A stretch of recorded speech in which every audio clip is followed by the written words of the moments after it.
Bom, pessoal, vamos à segunda parte então. Vocês vão utilizar esse programa chamado F2. Ele é bem fácil de achar na internet, ele é gratuito também. Basta pesquisar como F2 que vocês vão achar.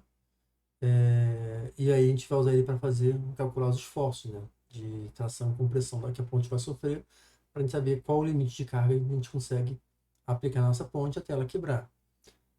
Lembrando que nesse caso a gente está considerando uma ponte que cada barrinha dessa daqui ela é composta por um único palito, né? Tem diversos modelos que as pessoas fazem com dois, três ou até quatro palitos para formar uma viga, vou colocar assim, bem mais resistente. Nesse caso aqui, dessa simulação, está considerando apenas um único palito, tá bom? Então, vamos lá. Aqui, com o F2 aberto, que é interessante a gente fazer, de volta aqui no Revit, só para pegar as medidas. Então, o que eu tenho aqui? Eu tenho a minha ponte inteira do nó. Repara que eu não peguei a cota da ponta do palito. Peguei aqui do nó, onde faz o giro de cada barra, né? Onde vão ficar os parafusos. Desse nó inicial ao nó final, eu tenho 760 milímetros, ou seja, 76 centímetros. Então, vamos agora lá no F2, aqui. E aí repara que aqui embaixo ele te dá algumas medidas, tá vendo? Aqui também tem coordenadas, conforme eu vou mexendo no mouse aqui vai mudando, só que elas estão todas em metros, né? Então, a primeira coisa que vocês vão fazer é vir aqui em Option e trocar aqui, olha, unidade e formato. Vai abrir essa janela e eu vou trocar isso aqui para milímetro. Eu vou colocar com uma casa decimal. Vamos ver aqui a força, quilonewton é muito alto, vou trocar isso aqui para newton. E aqui a rotação e a força também eu vou colocar para newton por metro. Só porque fica mais fácil de interpretar, já que a ponte de Pareto vai absorver uma carga muito baixa, tá? E vamos dar um OK. Então, a primeira coisa que a gente pode fazer aqui é o seguinte, eu vou marcar essa grade aqui, olha, não sei se vai dar para enxergar, mas começaram a aparecer vários pontinhos aqui na tela, tá vendo? E ele tem uma cruzinha aqui na ponta, que é o ponto 00. Então, repare que conforme eu afasto meu mouse daqui, esses valores aqui em cima, aqui embaixo, eles vão mudando, vão aumentando, tá vendo? Quanto mais próximo eu chego aqui da cruz, mais próximo de zero vai ficando, ou seja, em termos de coordenada, aqui é o 0/0. O que eu vou fazer agora? Eu vou pegar e trocar aqui no meu eixo X, aqui embaixo, olha, tá vendo? Eu vou digitar 760. E no meu eixo Y, eu vou colocar 82. Vamos voltar aqui, só para a gente conferir, ó. De eixo para eixo, em termos verticais, eu tenho 82 milímetros. E para cá eu tenho 760. Então, é exatamente isso que eu estou fazendo aqui. Aí o que eu vou fazer agora? Eu vou ver aqui em barra, tá vendo? Seria uma barra.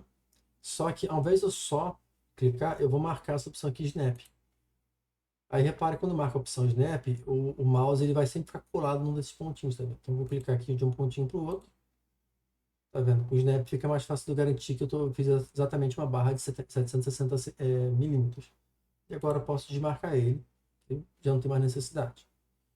Aí o que eu vou fazer agora? Eu vou conferir só aqui, e de um eixo para o outro, na barra inferior, eu tenho 95 milímetros. Então, eu vou vir agora aqui e vou trocar o X para 95. E aí é importante que vocês façam aqui a partir do eixo 0/0, ao invés de fazer em qualquer outro local, fica mais fácil você montar essas coordenadas, tá? Porque a hora que a gente for fazer a barra de cima, isso vai ficar um pouquinho mais confuso, se vocês não tiverem feito por aqui, tá? Então só fica essa sugestão. Feito isso, o que eu vou fazer agora? Eu vou clicar aqui em inserir um nó, essas bolinhas, e vou marcar o snap novamente. E repara que, olha, onde o mouse está grudando é justamente um nó que vai ter a nossa ponte na parte de baixo. Aí agora, o que a gente precisa fazer? Fazer os nós de cima. Vamos dar uma conferida lá. No nó de cima está me dizendo que ele tem 48 milímetros daqui para cá. Só que não é bem assim. 48 milímetros está arredondado. Se eu selecionar aqui a cota no Revit, repare que aqui ele te dá o valor, tá vendo? Ó? Esse caso aqui era 82,3 e esse caso aqui ó, é 47,5. Então o que eu vou fazer aqui? Eu vou trocar isso aqui para 47,5. E vou vir agora aqui e criar uma barra daqui até aqui, tá vendo? Que pega bem o meio dessa outra barra daqui. E vamos colocar lá os nós também.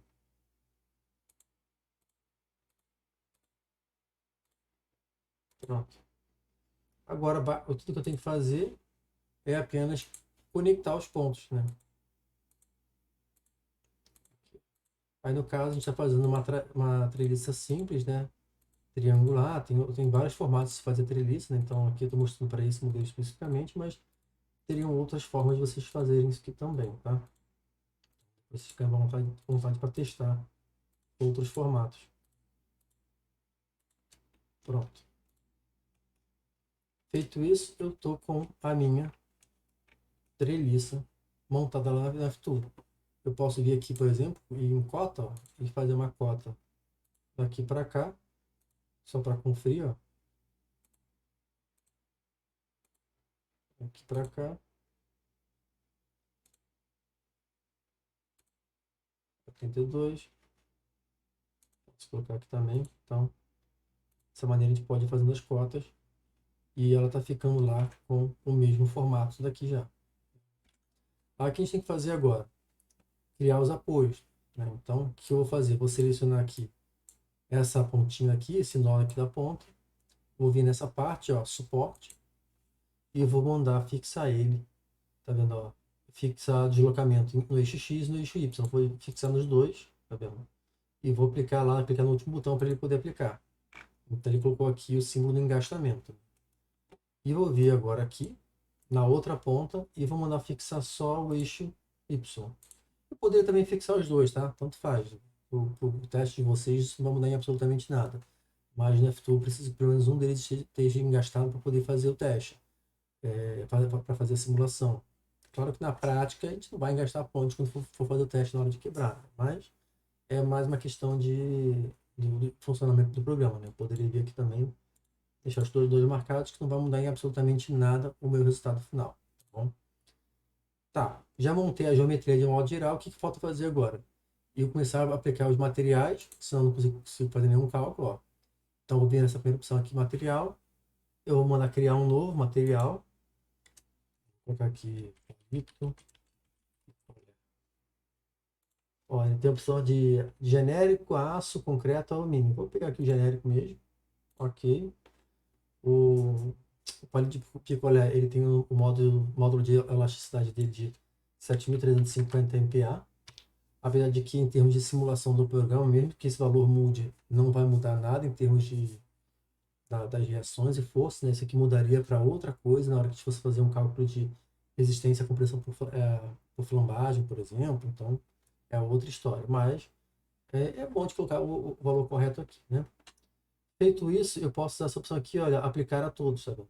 Eu poderia selecionar todas as barras e mandar aplicando elas, eu posso aplicar aqui e aplico logo para todos os membros, ou seja, se eu tiver várias treliças aqui, se eu clicar nesse botão, eu vou aplicar isso em todas as treliças também, tá? Então, só cuidado na hora de usar. Agora eu vou vir aqui em perfil, seção, e vou criar uma seção nova também. É uma seção retangular, chamar de palito só. E aí aqui a altura que eu dei, ele tem 10 milímetros e a largura tem 2 milímetros. Claro que se a gente for olhar em detalhes, assim, pegar uns calímetros certinho para medir o palito, ele talvez dê aí entre 2,1 e 2,2 milímetros. Mas vamos arredondar e usar um valor absoluto como 2, que fica mais fácil. E aqui eu vou fazer a mesma coisa, ó, aplicar a todos os membros da seção. Feito isso, eu já posso vir agora aqui e aplicar uma força, né? Os testes que a gente faz de carga, né, a gente normalmente não se trabalha com a carga distribuída, a gente faz uma carga pontual no local só, e normalmente é aqui nesse nó de baixo, tá? Então, o que eu vou fazer? Eu vou criar uma carga nova e vamos simular aqui 30 quilos, por exemplo. Vamos colocar 300 newton. Claro, aqui a gente está usando o arredondamento por 10, né? Ao invés de fazer pela gravidade. Então, vou pegar aqui 300 newton, aqui no FY, eu vou colocar menos 300. Menos por quê? Porque a carga está vindo de cima para baixo. Se eu colocasse positivo, ele consideraria uma carga de baixo para cima, tá bom? Então, vou selecionar o nó do meio e vou mandar aplicar. Pronto. A carga está feita. E agora, esse botão aqui eu consigo ver as reações e forças que estão acontecendo. Eu vou clicar nesse primeiro aqui, que é o que interessa para a gente, que é o axial. Ele vai pedir só para a gente salvar o arquivo primeiro. E mandar salvar. Ele já aplicou. Já está me dando daqui as forças de tração e compressão que estão sendo aplicadas. Se ele ficar dessa forma, fica meio ruim de enxergar, mas repara que eu tenho aqui essa barrinha, tá vendo? Que eu posso mudar a escala, inclusive levar ela toda para a esquerda, que vai ficar bem mais simples a gente poder enxergar ela aqui assim. Tá vendo? Então, dessa maneira aqui, ó, inclusive eu posso mandar aqui no display, mostrar os valores das reações, né? Ou seja, o 300 Newton, ele está, deixa eu ver aqui, ó, 300 Newton está gerando 150 Newton para cada apoio desse daqui. E com isso daqui eu consigo enxergar que se eu aplicar 30 kg de força aqui, eu vou estar gerando aqui uma força de compressão, né, uma força de compressão nessa barra vai ser de 689 Newton. E a minha maior força de tração, vamos ver, é essa aqui de 258. Deixa eu ver, exatamente, 258 é a maior força de tração. Então, com isso daqui a gente já consegue saber, quer dizer, com isso daqui a gente vai fazer o cálculo para saber se nossa ponte resiste ou não. O cálculo é um cálculo bem simples, na verdade, não tem nenhum mistério. E a gente precisa saber, descobrir qual que é o limite, tá? Então, salvar novamente. E aí tem esse Excelzinho aqui, que eu montei para vocês, para facilitar a vida, tá vendo? E nesse Excel, vocês já podem ver que eu coloquei a resistência de atração que um palito de picolé tem, em média de 52,55 MPa. Vocês poderiam usar 50 também para facilitar, mas se a gente for pegar mais certinho, seria 52,55. A resistência à compressão, ela é de 31,50. O modo de elasticidade está aqui, 7.350. A seção do palito ele tem 10 mm de altura e 2 mm de largura. Aí nesse caso, que eu escrevi aqui, ó, a altura do palito ela é fixa e a largura é variável. Porque se a gente for, o que eu quero dizer com isso? Se eu ver que eu preciso de uma largura maior, basta eu adicionar novos palitos, né? Então eu vou engrossar a seção do meu palito, logo ele teria mais resistência. Tá? A altura da treliça ela é 82 milímetros, né? A gente pode ver aqui. E aí aqui eu posso fazer várias simulações. Então posso selecionar, tá? Se eu aplicar aqui 500 newtons de tração, aí repare que aqui eu tenho análise contra tração. Com 500 newtons de tração, eu precisaria de uma largura mínima de 0,95 milímetros, ou seja, um pouco menos da metade do palito atual. Então, o que quer dizer que eu posso ir aumentando essa seção até a carga da tração, até descobrir qual que é o limite do meu palito. Eu já fiz essa simulação e já vi que ele é 1050 newton, seria o limite para ficar redondo, 2 minutos de seção. Esse cálculo aqui é um cálculo bem simples, na verdade. E aí a gente vai usar o cálculo da resistência de tração, né? Que seria o que? A força dividido pela área da seção. Só que acontece, a força a gente já sabe, né? Esse cara daqui. E a resistência, a tração, nós também já sabemos qual que é aqui. Então a gente precisa calcular a resistência que ela vai ter. A gente pode fixar ela, né? Então, nesse caso, seria 52,55, a gente vai substituir esse valor. E a força que está sendo aplicada é o 1050 que está aqui. E aí o que sobra é a área.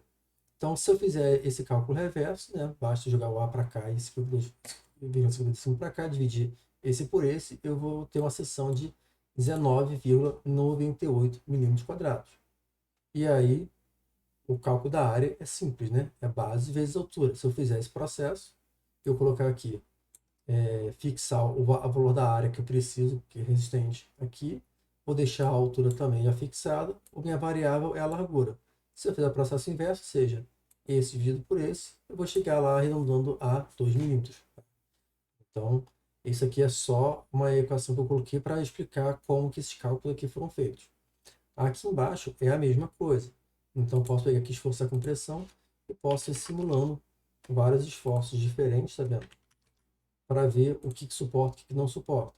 E aqui eu já fiz o teste e eu já vi que ele suporta, teoricamente falando, claro, depende da qualidade da montagem, uma série de outras coisas, né? Até 630 newton de esforço. Então, com 630 newton, eu preciso de uma largura de seção de 2 milímetros. Então, repare que aqui o cálculo, olha, é a mesma coisa. A diferença é que substituir a resistência à compressão, que estava aqui como atração, aqui se tornou compressão, que são esses dois valores que estão aqui, né? E essa carga aqui é a carga que eu apliquei aqui, né? Eu vou achar a área exatamente do mesmo esquema. Eu também teria a questão da análise da compressão contra a flombagem, caso vocês queiram fazer também. Para isso, eu primeiro preciso achar o momento de inércia da peça. E aí, eu tenho duas formas. Eu tenho essa e tenho essa. Só que como a gente quer descobrir qual que é a seção mínima que ele precisa para resistir essa compressão aqui, contra a flombagem, eu vou usar essa fórmula de cima daqui, onde eu já tenho a carga e a compressão, que é o 630, e aí a fórmula é π ao quadrado vezes o módulo de elasticidade vezes o momento de inércia sobre a altura da treliça, né? Então, o que eu não sei aqui é o momento de inércia. Então, eu queria 630, né, vezes o π elevado ao quadrado, isso considerando essa carga de 630 aqui, né? O módulo de elasticidade, que já está em cima, o L, que é a minha variável, e 82 milímetros ao quadrado, que é a altura da minha treliça. Então, se vocês fizerem todo o cálculo, vocês vão ver que isso aqui vai dar 58,40 milímetros elevado à quarta, né? Porque é o momento de inércia. E agora sim eu posso utilizar a fórmula do momento de inércia, que é a largura vezes a altura ao cubo sobre 12. Se eu já sei o momento de inércia, eu aplico ele aqui. A minha largura é a minha variável, a minha altura eu já sei que é 10 milímetros e 12 e faz parte da fórmula. Logo, para resistir a essa compressão aqui contra a flombagem, eu precisaria de 0,7 milímetros de largura. Ou seja, um bocado menos do que a metade do que é o palito. Ou seja, se o máximo que o meu palito suportaria nesse caso é justamente 1050 de carga em relação à tração e 630 a compressão. Por quê? Não adianta eu querer aumentar isso aqui para chegar a 2 milímetros, porque eu vou acabar estourando esse valor. Então, eu poderia colocar aqui, sei lá, 2000, por exemplo, ó, 1800, vamos ver. Ó, 1800 newton, ok, resistiu contra a flambagem, mas contra a compressão clássica não deu certo. Então, esse aqui não se torna um fator de preocupação. O que importa para a gente é isso daqui. Então, dessa maneira, eu vi que eu vou resistir mais ou menos esses valores. Aí, o que eu posso fazer agora? Eu vou lá no F2, por exemplo, e vamos verificar. Os valores negativos são as compressões e os positivos são as trações. Eu já vi que aqui, olha, aplicando 30 kg de força, eu vou ter mais ou menos 689 newton de esforço contra a compressão. Se eu já vi que meu limite é 630, com 30 kg, teoricamente vai quebrar. Então eu poderia pegar aqui e ir diminuindo até eu descobrir mais ou menos o valor correto. Ó, vamos pegar 28 kg. 28 kg também, em tese, vai quebrar. Vamos pegar aqui 225 kg. Ó, 25 quilos é para resistir ainda. Ou seja, ele vai quebrar provavelmente ali nos 26 a 27 quilos, né?